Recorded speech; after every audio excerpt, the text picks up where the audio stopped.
Good evening, and thank you for joining us on this Monday, the 1st of April. Two deadly shootings, an escape, and major damage caused by inmates at a Maui jail.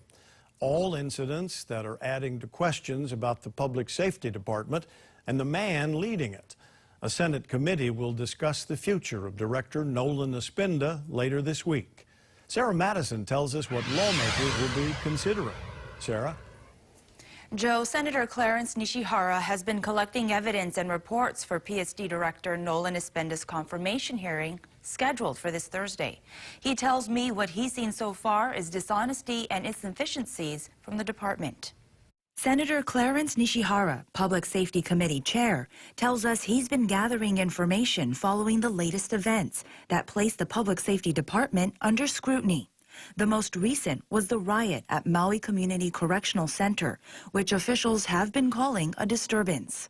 That's not a disturbance, that's a riot. And so, not being honest about what's going on, they came back with a response that says, well, it was because of overcrowding. Well, that was an insufficient investigation done by people who probably shouldn't have been doing the investigation. Senator Nishihara also received a copy of a letter from the Hawaii Government Employees Association that was sent to Governor David Ige on Friday. It's the union that represents the state sheriffs. Nishihara says in the letter, Executive Director Randy Pereira is urging PSD to review existing equipment policies and practices. He raises the issue about these things not being there, about policies ignored or not being worked on, that the concerns of the sheriffs, all of that. So there's a wealth of stuff that raises a whole lot of questions. We reached out to the governor's office, and a spokeswoman confirmed that Governor Ige has received the letter and is reviewing it. Governor Ige still supports Espinda as director of PSD. The PSD spokeswoman tells us the director looks forward to the Senate confirmation process, which allows for an open discussion of any pertinent issues. Espinda's confirmation hearing with the Public Safety Committee is on Thursday.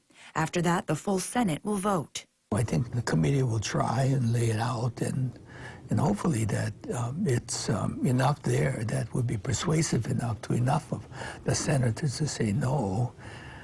But I don't know. I don't know how much information people need.